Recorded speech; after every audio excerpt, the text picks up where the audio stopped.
Hi, everyone. Welcome back to a new episode of Emerging Brands Podcast with Kelly Bennett.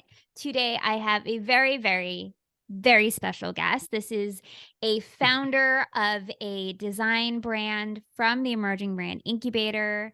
She is someone who I genuinely admire, also someone who I just saw speak on a brilliant panel in real life not too long ago. Joy Fennell, I am so happy to have you on the show. Thank you so much for having me. I so appreciate you bringing me on, but also know like I so admire you as well and just Oh, really appreciate everything that you've done in my life. So thank you. that means a lot. And same to you. You are the founder of The Future in Black, which Yes. is one of the coolest brands strategies I've worked on. And I just am obsessed with what you do and how you do it.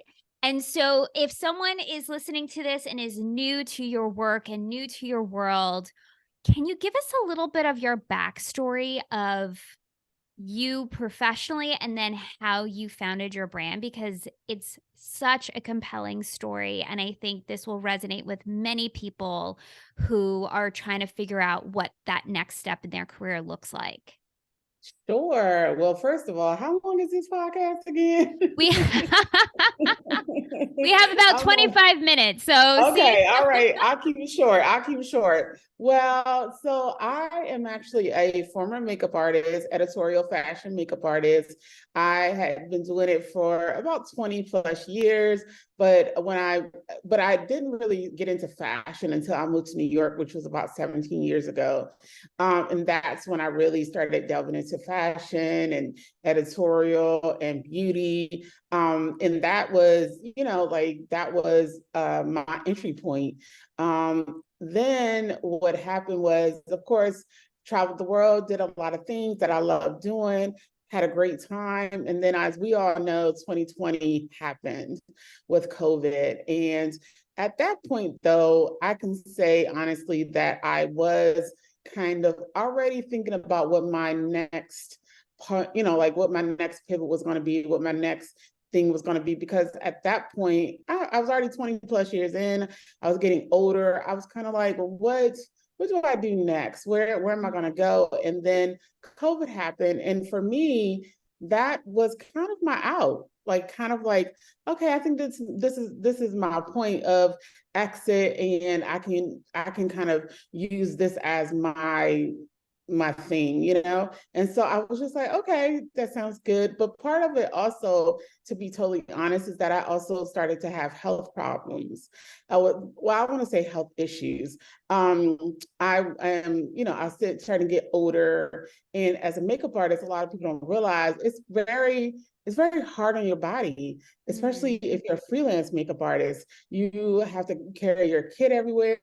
You have to, especially if you're living in New York, you're walking up and down subway steps with a big kit. You're on your feet all day. You're running here, you're running there. You don't know what it's going to bring to you that day. And I got diagnosed with the autoimmune disorder called rheumatoid arthritis not too, like some years ago. And it started like really like doing a number on my body. mm, And so when COVID happened, I was like kind of like, maybe this is my, I guess,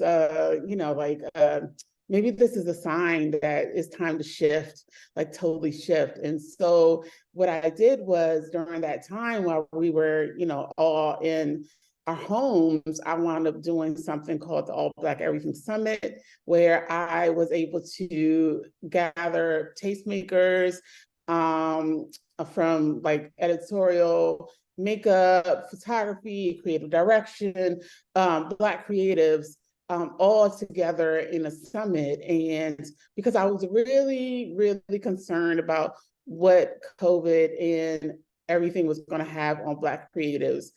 I knew that we already didn't make up a big amount of people within the industry. So I was like, well, how is this going to affect us? So I was like, you know what? I'm going to do a summit, and it's going to be 3 days. And I was like, okay, I'm going to do it. And I'm going to do it in 2 weeks. And it's going to be, yeah, 2 weeks. I didn't yeah, realize that. Yeah, I planned it in 2 weeks. Yes. And I swear when I finally announced it, I was kind of like, why did I open my big mouth? Like I should just because it was a lot of work. It was a lot of Yes. work. However, it was some of the most rewarding work I've ever had in my life. And I wouldn't change it at all because the level at which I was able to secure people was just fascinating. And it just woke up something in me. And I was like, I think I finally found my passion. Even though I love makeup and I love doing makeup, I realized that it wasn't necessarily my passion. Mm. Like creativity is my passion. Black creativity is my passion. And because I feel like it really does, creativity in general, to me, allows for people to heal. And I feel like our community could really heal from really like putting our heads down and going into creating, and which we're already so amazingly good at. And so I just was like, okay, well, this is what I want to nurture during this time, and nurture amongst Black creatives during this time, is using their creativity to help heal during this time, and also to do whatever they wanted to do. From that, I wound up having a second summit. I had the first one in May and the second one in October. And it was right after everything with George Floyd. And it was like a kind of telling what was going on. And I wound up getting it sponsored. And so ever since then, I've just kind of gone down this path, and new things are emerging and coming out of that. So yeah. That is incredible. I had no idea the first one was in 2 weeks. And you said Yeah. sponsors. I mean, you had major brands behind it. Yeah, well, that was for the second one. The first one, But still, I mean, I did have that's a sponsor though incredible. for the first one, which I was so excited about. I was like, oh my gosh, it's my first sponsor And ever. who was that? I was this entertainment company called Pierre Adler Entertainment, and I was just like, oh my gosh, I was so excited. So yeah.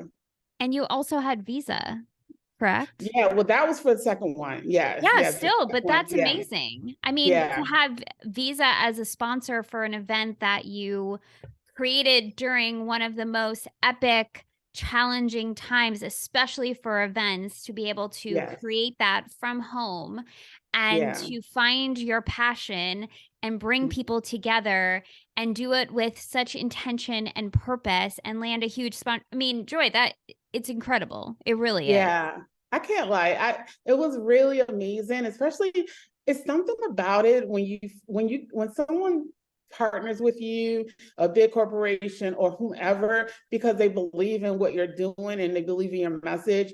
It's a different feeling. It's like, wow, like you believe in me so much that you're willing to put money behind me on this. So I just love the team at Visa. They were just great. So I really appreciated that.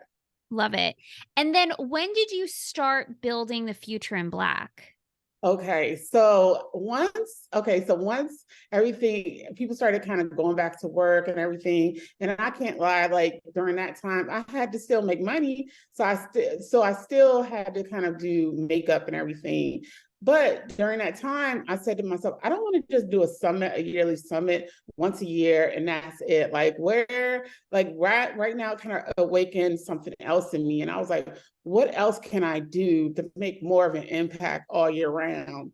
And so I was like, okay, I want to start something. I don't know what though. However, I did come up with the name The Future in Black. And I was like, yes, The Future in Black. Like that's what it's going to be called. With that though, I still didn't know how I wanted to position it. And then Mhm. that was where I was having a hard time, because it's called The Future in Black. What am I doing that's so different than what everyone else is doing? How is it dealing with the future? Because I know in the Black community, we talk a lot about the past, we talk about the present, but I wasn't hearing a lot about the future at that time, which has now changed, which I'm happy about. But I was wondering, like, what is it? What's different? What am I bringing to the table that's different? And so that's when I started kind of wondering to myself. And then one day I was at a friend's house and I tried on a VR headset. And when I tried on the VR headset, I was like, oh, what is this? I was like, and I fell in love. I was like, oh my gosh, this is amazing.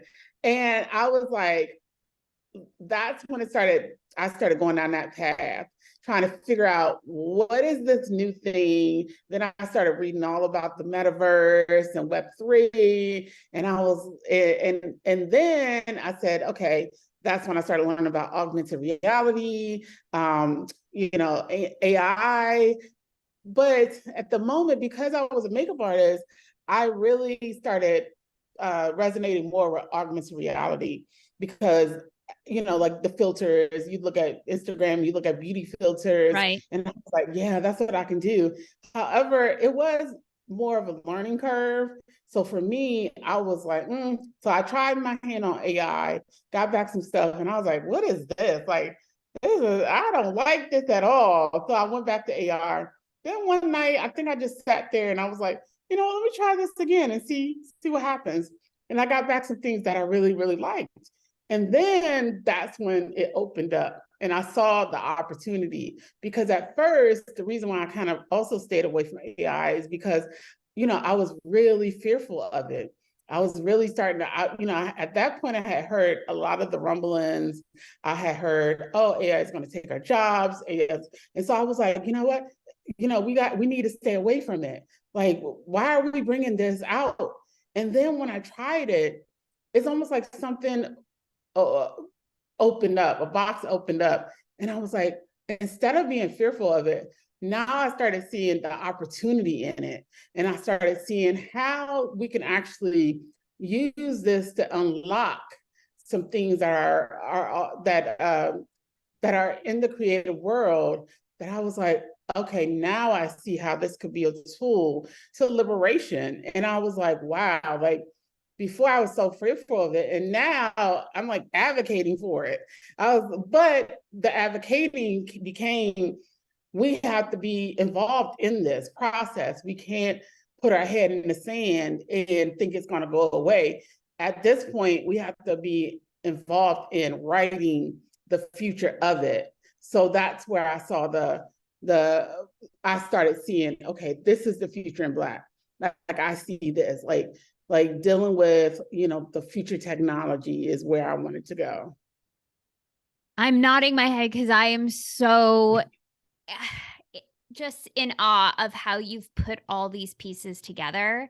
And also, too, when you were in university, you studied Black history, correct? Yeah, I was African American studies major. Yes. Which is really cool of then now how you've brought your education, your career, your passion with this future technology and how you've crafted a brand, bringing in all of those aspects of yourself Yes. and also what you want to bring to the world. Yeah. Yeah. I was like, I finally felt like I finally found the missing piece in my life. Like Mhm. I was like, this is the missing piece. Like it was like a Rubik's Cube. It finally solved itself. And I was like, okay, this is That's what I it. can put now. Yes. I was like, I finally figured it out. Yeah. I have goosebumps just you saying that because that's such a moment in it, especially I think for creatives. I feel like many of us have always had that feeling that they're always Mhm. constantly trying to put that Rubik's cube together. Yeah. And I Mhm. could just speak for myself. I've been on a many, many long paths and years of like, okay, how can I put this together? And when you Yeah. have that moment when it finally clicks, Mhm. Mhm. it's one of the best feelings in the world. It really It is. really is, and it takes Mhm. time. Mine just clicked, I would say even just recently in this past year, and I'm Mhm. 38 now, and it was Mhm. very much trial and error of finding that rhythm, Yes. right? And so I think it's also helpful to say, like, may not click day 1, but by you Mhm. testing and experimenting and going back to things you were curious about and following what you were curious about, you were able to stumble upon it. You probably, even if you Yes. tried, you probably wouldn't have put all those pieces together just because it Mhm. wasn't even happening. Like the technology you're Mhm. using now wasn't even out, 20 Yes. years ago or to the degree that it is now. So I Mhm. really love your story because by trial and error and experimenting and being creative, you were able to really land on what you wanted to do in this next Yeah. chapter. I think the thing is also like a lot of people, there are some people out here who figure it out early in life. And those people, I feel like they're able to, like they were able to, to do what they wanted to do, or rather, follow their passion much earlier. So they're further along in their lives, career wise, than I was at my age at that time. Everyone gets to it when they get to it. I Right. just so happen to be like a little bit of a late bloomer, and I'm okay with that. Like, I like Same. the fact that, yeah, I love the fact that, that even though, I might not be a 20-year-old, however, I was able to figure it out, and I'm now able to push it forward. Same, and I very much resonate with that, and I recently have come to a space where I'm like, "Okay, I am a late bloomer, and that's okay." And I'm Yes. just reworking that story just on a like, an interpersonal level, right? Because I think also as Mhm. entrepreneurs or creatives, we had this idea of what it had to look like and when it needed to happen, and when that Yeah. timeline literally flies out the window, allowing Mhm. yourself that time and space to say, "Okay, that's not what happened, but this is what's happening, and let me reassess what I truly want." And now you're building Yes. that, which I love. Mhm. So let me ask you this. So going from a career in editorial makeup to now AI design, AR, 3D, Mhm. creating this design studio that builds immersive campaigns for beauty and fashion brands. Mhm. What for you is the main differentiator that you feel like you're doing within your space, in your industry that is still, I think, finding its way as far as what is Yeah. it going to look like? But what are some things that you're doing differently within the AI, AR space? Well, I think the thing is, because I have the background in makeup, in Mhm. editorial makeup, in fashion, I'm able to look at things through a certain lens that I think some people are not able to right now. And so for me, I feel like that's my secret sauce, is that Mhm. I can look at, because I've always, even though, like, even throughout my makeup career, a lot of people used to compliment me on my eye and my design aesthetic with a certain thing, because they were like, wow, like your eye is really good, you could always be a creative director. And because I would look at the overall image, and that is what I feel like is my thing. In terms of, and so I add that human touch to it. I'm able to look through it like someone who's actually been in the business and can actually create experiences through what I've known and what I've learned, and I can add that to make it look more human, make it look more, I guess, empathetic, compassionate, Mhm. romantic, those kind of words. And then also, I think also, because I am a Black creative, I'm able to also add that part to it, because let's be real, a lot of this technology, it was not created with more voices involved. And so I Mhm. think that is one of my main goals, is to definitely change that and add more voices to what's going on right now. And so I think from that, I'm able to, one of the things for myself is that it becomes increasingly frustrating when Black creatives are only hired during Black History Month, and especially at the last minute during Black History Month, and only hired to work on Black History Month campaigns, Mhm. where it's like we're so multi-layered, where we should be able to work on any type of campaign and add our voices to anything. It's not just to pigeonhole us into one type of thing. Like, bring us on year round, to work on, because I've worked in the fashion industry, I know a Gucci aesthetic, I know a Louis Vuitton, so I know these things. So I'm like, I can lend my voice to anything basically. So I think that that's where I feel like what I do and what the Future in Black does and how we differentiate ourselves from others. And when I heard you speak at New York Now on a brilliant panel talking about the intersection of AI and retail, something that you in particular are doing is bringing that human touch to AI Mhm. and bringing the nuance and cultural references and the Yeah, aesthetic that it really makes your brand and your artistry stand out. thank you. You're Yeah. welcome. You're welcome. As far as, say, from a brand's perspective, because Mhm. I know you and I have had many conversations about this, because AI is still relatively new-ish, say, from a Mhm. brand utilizing it, Mhm. what are some deliverables that you are now being able to provide brands during a campaign? During the panel, I know that you spoke about creating mood boards for a beauty Yeah. brand and how they were able to then use that to communicate better with Mhm. clients and save time and money, and how it was then used for a campaign. Can you walk people through of the more tangible aspects from, Mhm. say, again, for a brand utilizing this technology so that they Yeah. could put the pieces together of like, okay, this is what I'm already doing, but this is actually how AI could be implemented in what I'm doing, improve, save me time, money, energy, Mhm. and also just take me to that next future step of the brand. Can you walk us Mhm. through a few of those things?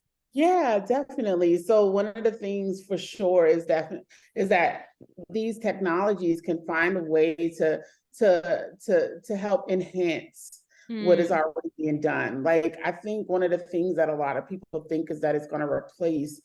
I personally, the more I do it, the more I see that it's not necessarily going to replace, it's going to help enhance, and it's going to help the brand communicate their message even more. So some of the ways that they can do it is, of course, like you mentioned, the mood board, the storyboard. You can also do AI campaigns. You can use things for social media. You can use for email marketing, retail experiences, like immersive experiences in retail. You can have like it's such a number of things that you can do with it. It's almost like whatever the sky is truly the limit. Like you do not have like whatever you think of, you can create it. And I think that that is where that's what I love about it. And it also helps to democratize the industry as well, because like say for instance, a smaller brand can now compete with a bigger brand. And a lot of people don't think that that's possible. It's like, no, this actually can help you get the tools in your hand where you can compete with another brand that has $100,000 budget. Now you're able to really compete on that same level and so that's what I love about it. that's such a great point as far as it could be used as a competitive advantage in the Yeah. marketplace by utilizing these tools Mm-hmm. to put your brand out there, and that it's not just for huge brands to use. Mm-hmm. Emerging Yes. brands could use this too. Mm-hmm. Oh yeah, definitely. I think one of the things that a lot of people, it's not even just, like I know right now we're talking about brands, but one of the reasons why we even brought up me and my health issues is that, Mm, even with, like because of some of the health challenges that I've had, it started, I started having hard time with my hands. And mm. so now, this technology allows me to still be involved in the creative process and be able to utilize and use this technology.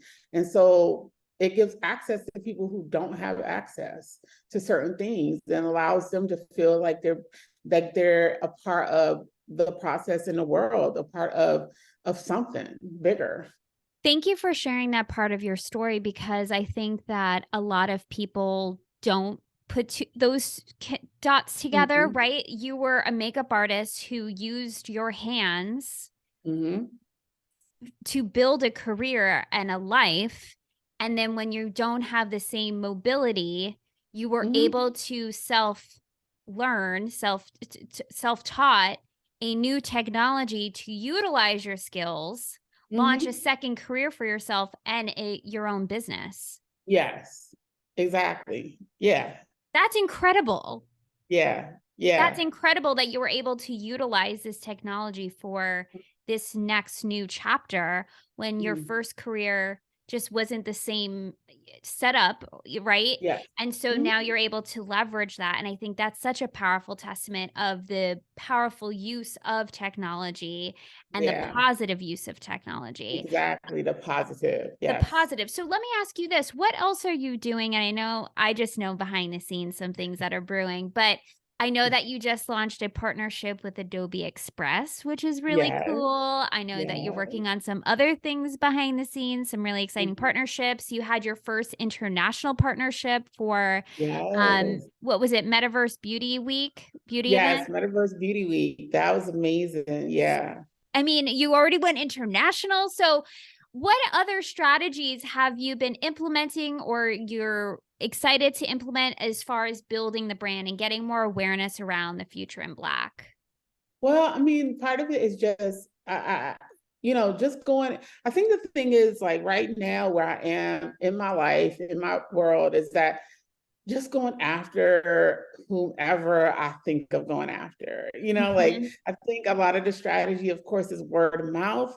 However, just having that strategy behind it is a totally different ball game when you have a strategy behind it. And that was something as a creative that I'm still learning to this day, because as creatives sometimes we can just like la, la, la, la, like everything had just happened. And but if you put a strategy behind your goals, then that's different. And that's where I was able to utilize. And when I met you, I was like, okay, like I finally am finding out a way to do this and figuring it out. And so yeah, so I hope I answered your question. I don't Yes, know. no, you totally did. And I would say one of the things that you in particular do really well is that you're consistently sharing your work. Mm. You're consistently sharing new art. Mm-hmm. And that's something that I personally admire, and a way that you've been able to grow a sizable following on Mm-hmm. social that you've been now able to leverage to build your business, but you're always consistent with sharing, and I think that is such a powerful strategy, and one that could often be overlooked when you are just being consistent and you're just like, well, this is what I do. But it really is Yeah. such a powerful strategy of how you've been getting your artistry and your aesthetic and your niche in AR and I'm sorry, AI out there, is because you're sharing your art. And now you Yeah. have brands reaching out to you to say, "Hey, how can we work with you?" And that Mm-hmm. is a really, really powerful strategy of building a brand. Yeah. It's really, as a creative, sometimes you don't want to share because sometimes you're like, Right. oh, I don't know, but some point you just got to do it. You gotta You do got it. to do it. You got to do it. Like you got to, how else are people going to find you? How else are people? A lot of times people want to be involved in the story, and they Mm. want to somehow figure out like how can they work with you because they want to be a part of your story. And I understand that and I get that. And I'm just like, okay, I'm open to it. It took me, it's still sometimes I'm not gonna lie, sometimes I still struggle with sharing, because it's like, oh, I don't want to bother people. But hey, you're a business owner now. You got to get your name Exactly. out there, and you are your best marketer. Mhm. I believe in that 1,000%. So Yeah. let me ask you this. If a brand is curious about utilizing AI and they are hearing, okay, this is something we really have to take serious, we have to pay attention to this. What are some ways that a brand could work with the future in Black? Oh yeah, so it's so many different ways. Like I personally am. I love the like utilizing the AI campaigns. I also have an amazing person on that was brought on through his sharing of his work that I loved. His name is Reggie Perry Jr. and he does a lot of 3D animation and a lot of the 3D animation, and it's amazing. And so it's just like, so brands have so many different ways that they can work with us. But definitely if you wanted like an AI, campaign, you need storyboards done, anything like that, like we're here for you. For their next immersive brand campaign, you are Yes, the design studio. And also, I yes, wanted to give a shout out to your Black Creative Directory because yes, that's also something you've built for the community. And now you're able to hire and bring in more Black creatives for these campaigns yeah, year round, right? yes, Not just for yes, Black History Month. This is all year round, yes. 365 days, right? And so I think that's also something really impactful that you're doing is that you're able to get these incredible brands to come to the table and to work with you. And then you're also bringing in Black creatives Oh yeah, for for different sure. projects to Mhm. execute on that, to also help Yeah. build their portfolio, which is Yes, great. and that is definitely something because during like 2020, like that's when the Black Creative Directory started. And I'm not gonna lie, I cannot tell a lie. Like I dropped the ball on it at first because I was doing too much, you know? Mhm. And so now I'm able to really utilize and bring on those people that submitted themselves to the directory. And if and if more want to add themselves, please feel free. But yeah, but now it's definitely a great tool to have so that if I need to expand or if I need to bring someone else in for a project, I can just look on the directory and see who does what.